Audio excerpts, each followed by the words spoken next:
Voici le bureau Mate. Mate qu'on va retrouver dans une autre distribution qui s'appelle Linux Mint, que je traiterai un petit peu plus loin. Mate, c'est aussi un système qui se rapproche de l'Ubuntu, du même bureau, quoique différent. Mate a ça de pas mal aussi, c'est que c'est d'abord un bureau assez léger, c'est-à-dire qu'il ne prend pas énormément de ressources dans votre ordinateur. À côté de ça, le système applicatif est relativement simple, on s'y retrouve très facilement. Vous pouvez vous rendre compte que tout y est bien représenté. Ici, c'est les emplacements au niveau de votre disque dur. Vous cliquez, vous avez voilà, dossier personnel, etc. Et ici, vous avez tout ce qui est administration système. Donc là encore, une distribution Ubuntu, donc compatible avec toutes celles que je vous ai montrées précédemment, mais avec un gros avantage, facilité d'utilisation et facilité d'utilisation et légèreté.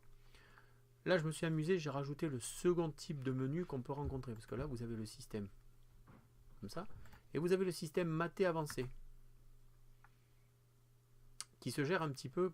Alors là, par contre, c'est un système qu'on rencontre très facilement dans Linux Mint, avec le système accessoire, le système préférence, et on n'a plus qu'à slider ici pour aller chercher ce qui nous intéresse. Mate Tweak, par exemple, voilà, et de ça, on va pouvoir paramétrer les fenêtres, les décorations des fenêtres, la performance, enfin, je vous laisse imaginer tout ce que vous pouvez. Voilà, par exemple, là, contemporain, vous voyez. Effet de bureau avancé, voilà. Bon, tout ça pour dire que c'est une distribution assez chouette qui peut être utilisée là encore sur des machines qui peuvent qu'on s'appelle être d'un certain âge. Le système de gestion de logiciels est aussi assez bien foutu, je dois l'admettre, avec un système par classement.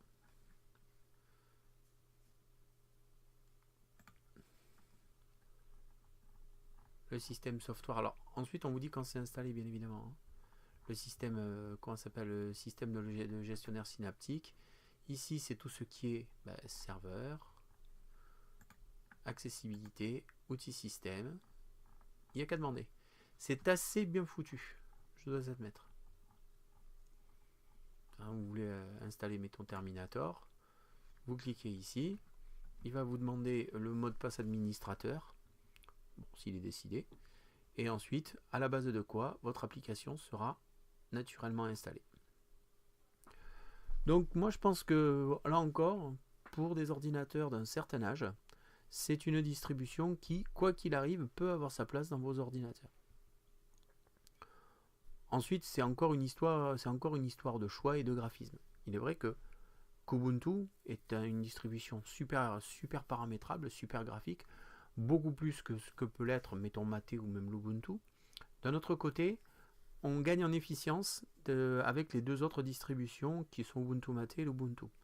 Elles ne nécessitent pas des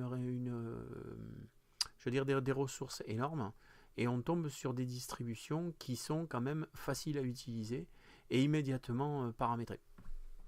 Voilà, a priori, il y a un petit souci. Voilà. Encore une fois, je trouve que Ubuntu Mate, c'est aussi une très bonne alternative pour tout ce qui est tout ce qui est ordinateur, bon, récent, il n'y a aucun problème, mais ancien, ça reste quelque chose, un choix relativement judicieux pour pouvoir utiliser des anciennes machines.